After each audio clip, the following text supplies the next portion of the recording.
What's going on, guys? Welcome back to another video. My name is Eric, and in today's video we're going to be working on a G35 sedan that has 286,000 miles. What we're going to do today is replace the entire front end.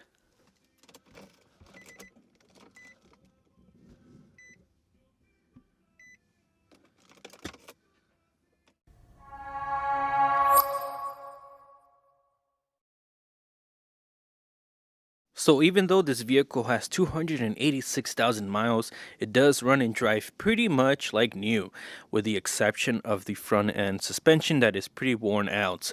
So in today's video, the owner wanted me to replace the front suspension, which you guys can see right here. So we have upper control arm, lower control arm, compression arm, ball joints, aftermarket sway bar link, and sway bars from Whiteline, a remanufactured power steering rack because it is leaking. So yeah, this is pretty much everything that you need to refresh your front end suspension on this vehicle, with the exception of maybe wheel bearings, but you don't really need to replace those unless you have an issue. So I am gonna go ahead and show you guys how it's done in today's video. Also, huge shout out to the wife for hooking me up with some new swag. Eric's DIY Garage working clothes. Feels awesome.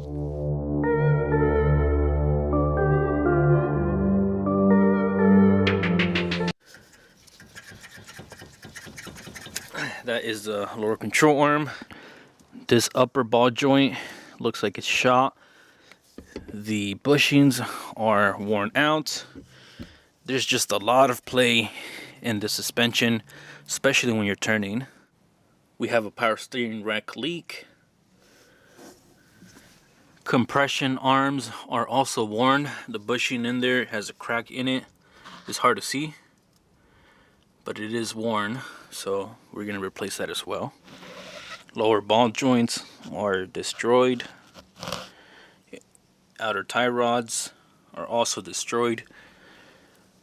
This lower control arm bushing is also no good. With 286,000 miles, this vehicle is not too bad. There is a lot of worn suspension and there's a lot of play in the suspension. Like right there, that's not normal. So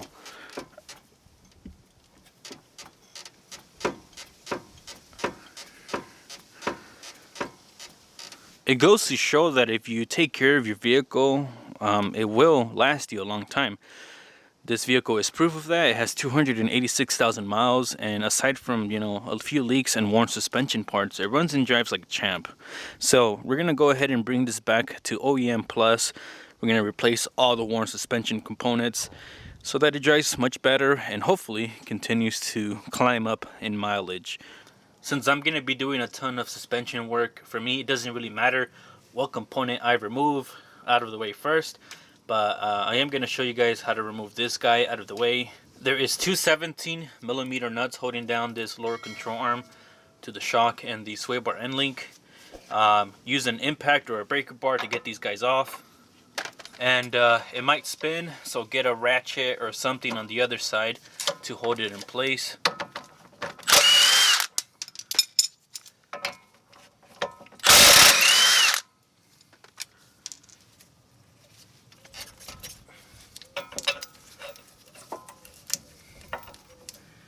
Remove the bolt, use a hammer, give it some love taps.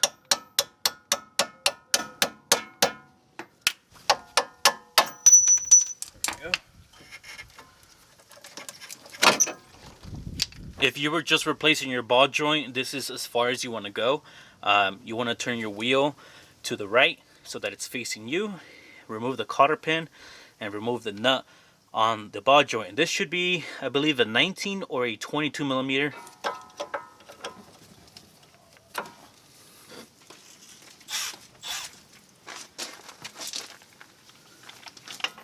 This right here should be a 22mm.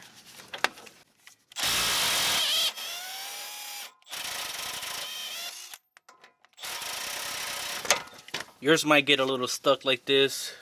Putting some pressure on it will make it come out.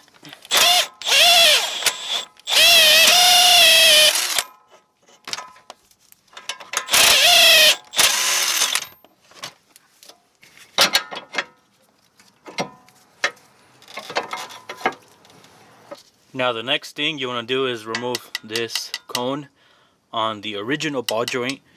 Your kit might come with one of them, but it might not fit, so just reuse this guy if you have any issues.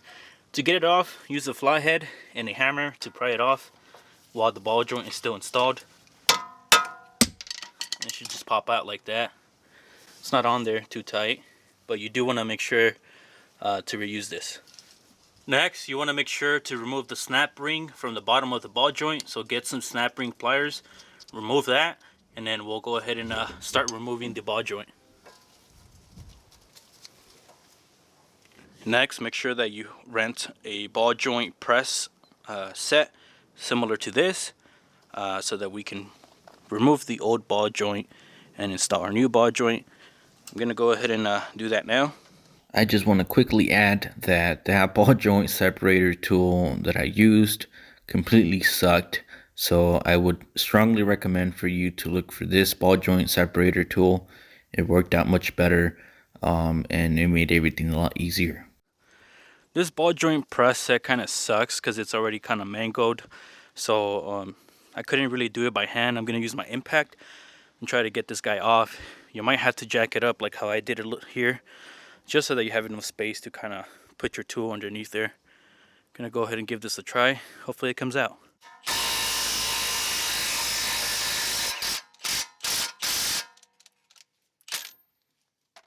There we go. Here's the old ball joint. Once you remove your ball joint, just go ahead and clean up your surface here.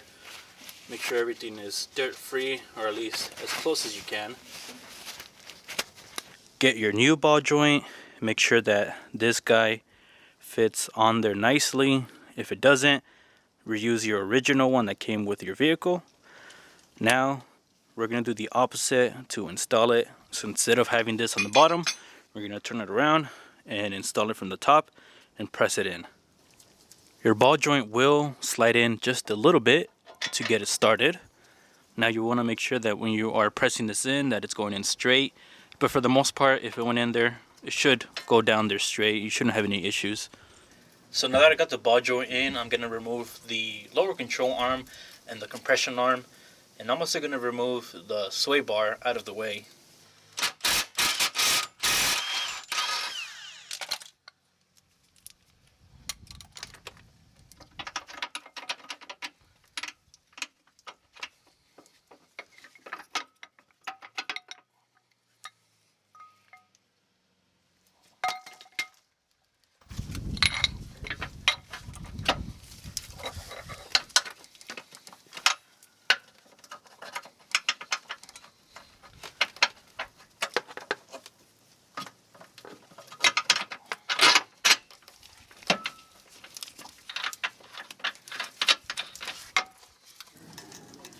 Compression arm has a cotter pin as well. Go ahead and remove that along with the nut.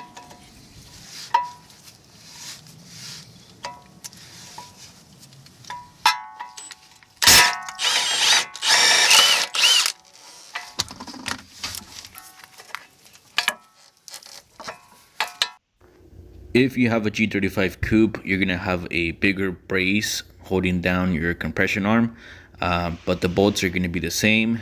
You're gonna need a 19, 17, and a 14 millimeter socket.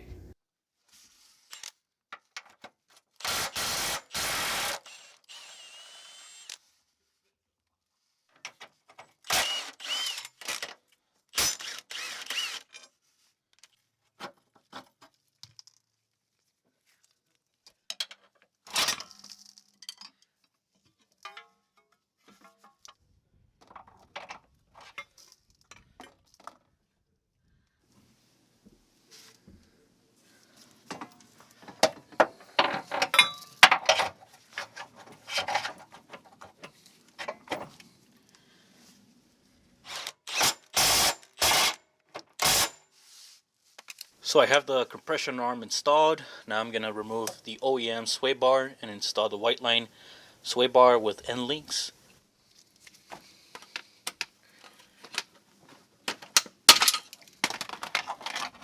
To remove the sway bar bracket from the frame, you're going to need a 14 millimeter deep socket there is 2 nuts and 2 fasteners holding it on.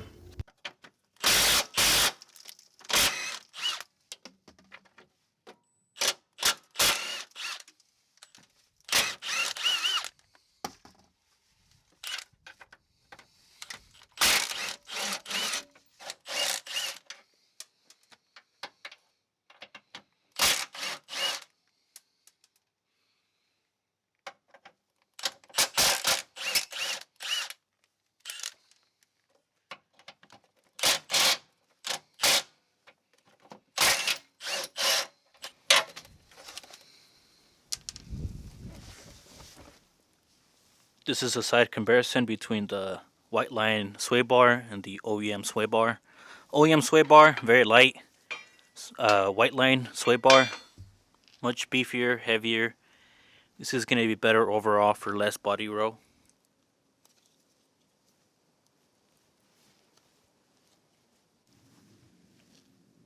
Install your locks so that the bushing doesn't come off.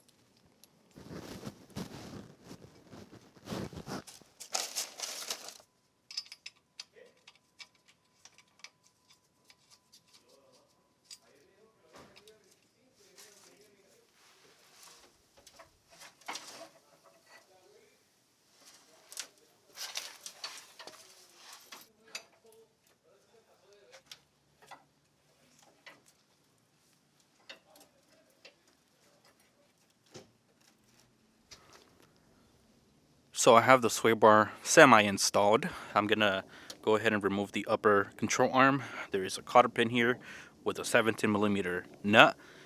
There is two 14mm bolts that hold it to the chassis. Now sometimes when you remove those bolts, they might come in contact with the strut and spring.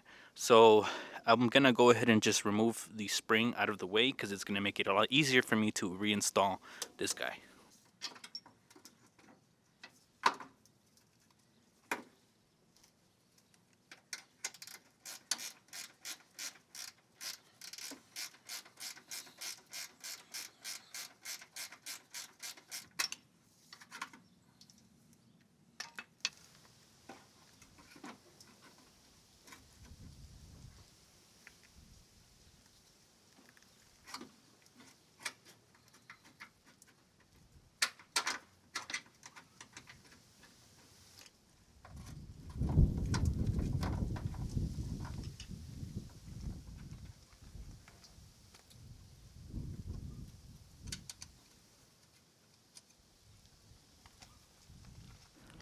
Alright, so I pretty much have everything installed besides the power steering rack, which we're going to do here next. But I did want to show you guys this, so I'm going to make sure that I tighten these guys down when I have the vehicle on ramps with weight. But I am going to go ahead and start removing that power steering rack. What you want to do now is remove the 19mm fastener holding down this tie rod on the knuckle here, and then after that we're going to go ahead and drain the power steering. There's going to be a 12mm fastener there that you want to go ahead and remove and push up on the steering column right there. At this point you want to make sure that you don't move your wheels to not mess up the alignment. Unfortunately guys, my camera died and I didn't have any extra batteries on me, so I couldn't record the installation of the rack and pinion.